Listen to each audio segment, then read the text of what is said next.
Do you realize what you've done, sis? It's only natural that everyone's giving you the cold shoulder after the two of you betrayed me. You knew the consequences, right? In response to my fury, my sister retorted with a derisive smirk. Consequences? People's opinions. If you worry about that stuff, you'll never survive. If we're happy, nothing else matters. If you keep concerning yourself with what others think, happiness will keep slipping away from you, just like this time. In the amid of our quarrel, my husband sided with my sister, grinning wickedly. However, having executed a ruthless revenge plan against those two, I will share that story today. My name is Ava, a 28-year-old employee. And my husband, whom I married last year, is 2 years older than me. He's 30. Let me share a bit about my background. My parents divorced when I was young. My sister and I were taken in by our mother, who raised us single-handedly. Despite the divorce, we still meet with our dad once a month. I'm not sure how my mother felt, but I loved my dad very much. My mother was tough and always assertive. Always positive, she was like a ray of sunshine for us. However, she passed away due to illness when I was a sophomore in high school. My sister is 3 years older. She was extremely cute from childhood with distinct facial features like a child actress. Even when we walked together as kids, my sister would often get comments from strangers like, "You look like a doll. Are you sisters? You don't look much alike." I was fed up with hearing those insensitively blunt words that hurt me without them realizing it. Even as a kid, it hurt. Compared to my sister, I had a typical face like everybody else. Unlike my doll-like sister, I've never been called cute by a stranger. In our student days, my sister was always popular. Compared to her, I was treated like a nerd, unpopular girl. Despite that, I was proud of and loved by my beautiful sister. I adored her, but there was one thing I didn't like. My sister always desired my belongings. She would casually take my clothes and things and take them to her room as if they were hers. But it didn't stop at material possessions. For some reason, she would exchange contact info with my friends, and if she just became friendly with them, it would have been fine. But she somehow managed to steal those friends away from me. In the end, she even took away all my old flames. I was slow to notice it, but once I did after the third boyfriend, I stopped introducing them to her. And I hid my relationship with my now husband until our marriage was decided. During our relationship, she would often say, "I know you have a boyfriend. You can't fool me. Introduce him to me. We're sisters after all." But I told her, "I've decided not to introduce my boyfriend to you anymore because you always take them from me. I'll introduce him to you when we've decided to get married." To this, she laughed off and said, "Oh, are you insecure? The one who gets their boyfriend stolen is at fault, you know. You get them taken away because you don't work on yourself. You reap what you sow. Don't blame everything on me." This attitude reaffirmed my decision never to introduce any boyfriend to her again. Happiness came out of the blue after dating him for a year and a half. He proposed in a chic restaurant, something straight out of my dreams. Of course, I was delighted and decided to get married. Once we've decided to get married, it's time for the families to meet. I also couldn't avoid introducing him to my sister anymore. The day I introduced him to my sister and my father, as expected, my sister showed up in a dress as if she were attending a wedding. My father also seemed a bit tense. "Dad, sis, I've decided to get married to him." As I introduced my fiancé, my sister's eyes sparkled, as expected. "Wow, he's so handsome. What does he do for a living?" Her usual flirty tone. His family runs a food-related business. Being an only child, he's the promised successor. Upon learning that, my sister got even more excited. "What do you like about my sister? I'm good at cooking, and ever since our mom passed away, I've been the one doing most of the household chores. Ava, she's not good at cleaning. I always have to clean up after her. Oops, did I say too much? Sorry." This was also within expectations. Every time I introduce my boyfriend, she can't stop making comments that lower my rating. I don't particularly hate cleaning, but due to my busy job, I made it a habit to do a thorough cleaning every weekend. As I wondered how he would respond, he said, "I'm surprised that Ava's sister is beautiful this much. I thought you were an actress. You're good at housework, right? It might be nice to live together, the three of us." he said, playfully with a gleam in his eyes. Perhaps it made her feel good, but my sister also said, "Since we're going to be family, it might be better to exchange contact information. Here's my ID, please get in touch." And she handed him a handmade business card, despite her being a part-timer who doesn't even work properly. Pathetic. I felt my mood drop a bit at this point. I wanted to argue back. About housework is entirely different. My sister is extremely OCD. Since she has a lot of free time, she cleans obsessively, several times a day. Even though she doesn't have money, she insists on cooking without additives because of her big ego. The food she makes is mostly steamed vegetables under the title of taste of ingredients. Well, it might be good for the health, but whether it can be called cooking when it's just microwaving is questionable. Ever since I started working, I've been cooking my own meals. My father told my sister, who was eagerly getting involved, "Don't always take your sister's stuff, go find your own. It's unseemly to reach out for other stuff. You're not that young anymore. Get married while there's someone willing to take you," he said, half-jokingly. My sister, her face red with anger, snapped. "I don't want to hear that from a divorced man. I feel sick. I'm leaving," and stormed out. My father said, "Don't worry about your sister. I'll take care of it. Please make her happy. I've put a lot of burden on my daughter. Please take good care of her." And he pleaded with him. He also said, "Leave it to me. I will make her happy. And please continue to support us." And time flowed happily as if the earlier incident had never happened. After that, I greeted his parents. "Nice to meet you. We've recently gotten engaged. We look forward to your guidance and support. Thank you." As I said that, his mother, Emily, warmly greeted me. "Oh, don't be nervous. You're such a beautiful girl. It feels like we suddenly have a new daughter." His father, Robert, also added, "We're a small business, but we're hoping you might consider working with us. We wouldn't want to force you, but would you think about it?" I had already heard about this from my fiancé. I'm currently doing office work, so it's my area of expertise. Yes, I have heard about it from him. I'll certainly try my best if there is something I can do. I'm looking forward to working with you both professionally and personally. Emily then said, "Oh, that's wonderful. It's a relief to have you here since we're just learning as we go with the office work. We're looking forward to working with you too." At that time, I was completely caught up in the dream of marriage. Considering that I didn't have a mother and was on bad terms with my sister, we decided not to have a wedding ceremony. Of course, we didn't have much money for the wedding. We registered our marriage at the government office, and we officially became husband and wife. I left my previous job to start working at my father-in-law's company. I thought I had a happy life ahead of me, but I began noticing something odd after I started living with my husband. He takes a day off from work very often. He's completely spoiled because his parents own the business. Even his parents, so used to this, don't say a word when he takes a day off. And then, one day when he slacked off from work, something happened. I had forgotten my phone at home and came back during lunch break to get it. But there were a pair of high heels at the entrance. More than a strange feeling, my heart was pounding so hard it hurt. Moreover, those high heels were the same ones my sister had taken from me before.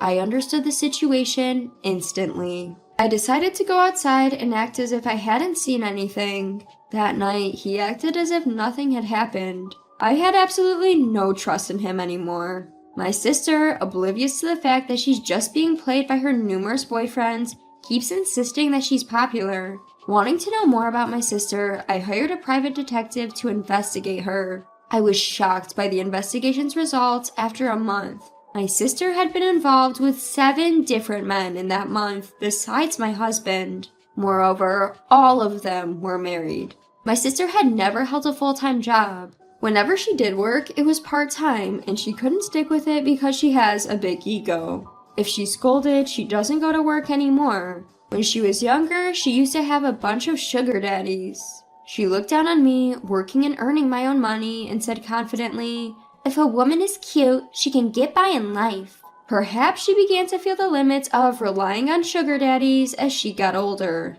Still, my sister, unable to be independent, was hooked on easy dating apps in hopes of marrying into money. And she would catch rich men and get involved with them. However, all those men were already married. My sister was just their plaything. My sister, probably blinded by her popularity, didn't realize the extent of her actions. In the end, she was involved in extramarital affairs with 8 men, including my husband. It was disgusting to even breathe the same air as such a husband. So, I brought up the topic of divorce. My husband retorted, "Huh? You want a divorce? Well, if that's what you want, fine. I'll give you a divorce. But remember, you're the one who started this, so no alimony." Just as I expected, he readily agreed. I confronted him. "You were having an affair with my sister, weren't you? I know everything. How can you cheat on your wife with her sister?" Upon hearing this, my husband responded, "Oh, that makes things easier. I'll divorce you and remarry your sister. Even our parents know. It'll be quicker to have her over and be a witness to our divorce papers." He then called for my sister. She arrived in a matter of minutes. Seeing my sister only fueled my anger. I asked her, "Do you realize what you've done? It's only natural for others to look at you coldly because you both betrayed me. Are you prepared for the consequences?" In response, my sister just belittled me. "Consequences? Public opinions? If we cared about such things, we couldn't live. If we're happy, it doesn't matter what others think. If you keep worrying about how others see you, happiness will slip away just like this time. I'll also cut ties with you. I've taken the position of the company president's wife." In a sense, I was relieved. The sister I loved so much in my childhood is no longer there. If I can cut ties with her, I'll gladly do it. The divorce was finalized without a hitch. I told them, "I don't want alimony. In return, never see me again." My ex-husband responded with a grin. "Well, that's a relief. A peaceful divorce." We were renting our residence, so there was no property to divide, and we didn't even have much savings. The small amount of savings we had, which was just enough to cover moving expenses, ended up going to me. Then his in-laws, Robert and Emily, stepped in. In fact, I had told them everything before this discussion. Emily, though surprised, said, "I love you so much, and I want you to be happy. Are you thinking of quitting the company? If it's hard for you, I understand, but I will support you in any way I can. Please think about it." Robert then added, "Our son is useless. Your work is essential for our company." As it turns out, his restless in-laws arrived a little earlier than the designated time. Robert told my ex-husband, "I've had enough of you. You don't work properly. To top it off, you take leave to have affairs. Pathetic." My ex-husband retorted, "Even if you say that, I'm the only child and the next president. By my time, everything will be AI, so learning now is pointless." Emily also scolded him. "You don't work, but talk big. You don't need to show your face for a while. Reflect on your actions and then come back." My sister gleefully added, "Lucky! Official vacation! Let's go on a honeymoon." It was clear the situation wouldn't get any better. I decided to stay at my in-laws' house until I could find a place to live. The next day, I filed for divorce. And just like that, I became a single again. And this is where my plan got set in motion. I sent a legal letter to my sister's affair partner right after filing for divorce. My sister panicked over the alimony demands from the wives of 7 men she had affairs with, pleaded with my ex-husband, saying, "We can get married if you pay this alimony. You're going to be the next president, so why don't you take some money from the company?" But he didn't work, so there was no way he had any money. And he couldn't possibly take money from the company. He was rational about this, and furious that she had been involved with 7 other men besides him. All he had in front of him were alimony demands for a vast sum from the affair partners. His future was looking bleak. Apparently they had a fight, but that wasn't the end of his misfortunes. A few days after I reported the divorce and my sister's affair to my dad, I was dining with my dad, who was concerned about my health. When I casually mentioned my ex-husband's parents' company, my dad said, "The president of that client company is my old buddy. Small world. We still go out for drinks regularly. He was the first person I consulted when I got divorced. He even performed at my wedding as a friend when I married your mom." It turned out that he had a relationship with the president of the client company. My dad, who was furious about this whole situation, had talked to his old friend about the divorce. He was furious that my ex-husband was so irresponsible. Knowing this, my dad contacted his old friend. He was drinking nearby, so he arrived soon. He was the president, who I had met several times at work. Small world, isn't it? I can't forgive that guy who hurt your beloved daughter. I'm going to take action immediately. Don't worry, I won't let anyone but him be unhappy. He ended this topic quickly and began to tell stories about his childhood with my dad. The next day, when I went to work, Robert looked a bit panicked. The client company said that they cannot trade with a company where my son will be the next president. Following that, related companies have also proposed to stop trading. He said. Emily also said, well, it's natural to hear such a divorce story. Trust is the most important thing for a company like ours. When I tried to contact the client company, Emily said, it's okay, it's not your fault at all. It's karma. It's about time that lazy son got a reality check. It's natural for a company to want to get rid of him. We've spoiled him too much.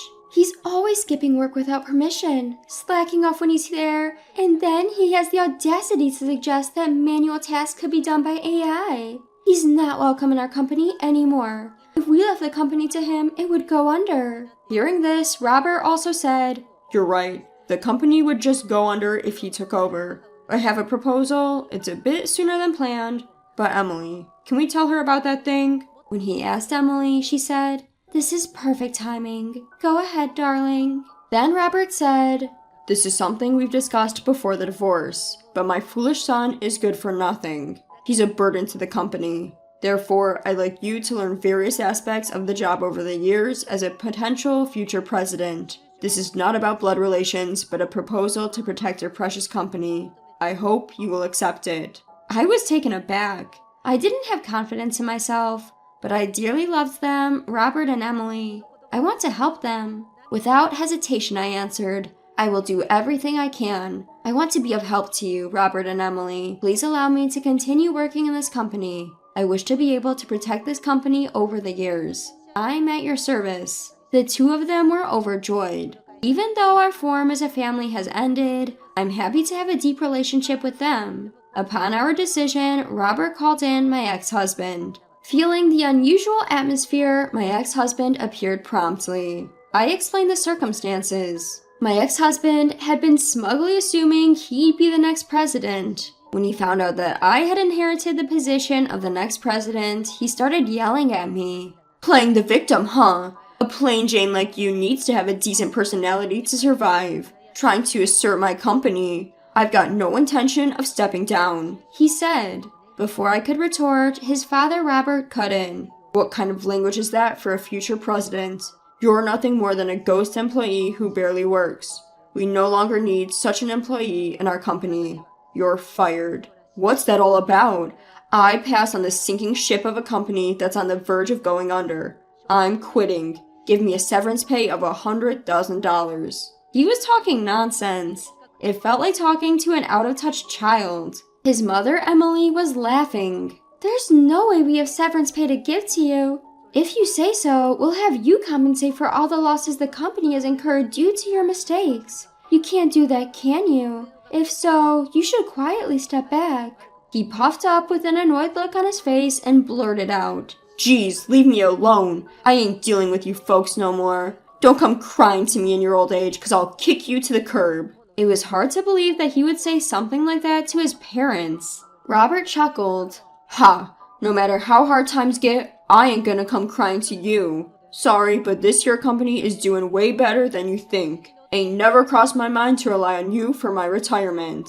And with that, my ex-husband said, We're done here, and stormed out. We all looked at each other and couldn't stop laughing. Emily chimed in, Good riddance.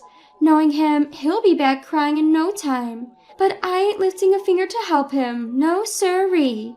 It ain't doing him any good. Robert added, That's right. Well, gotta thank him for finding us a darn good successor to take over the business at least. My ex-husband said it's a peaceful divorce, and I reckon he's right. Later, I heard through the grapevine that he broke up with my sister. They must have come to their senses after seeing that big alimony. I once spotted him working as a cashier at the nearby gas station. I was relieved to see him working hard, but that was the only time I saw him there. He probably couldn't stick with it and quit. As for me, I'm working my tail off in sales alongside the president.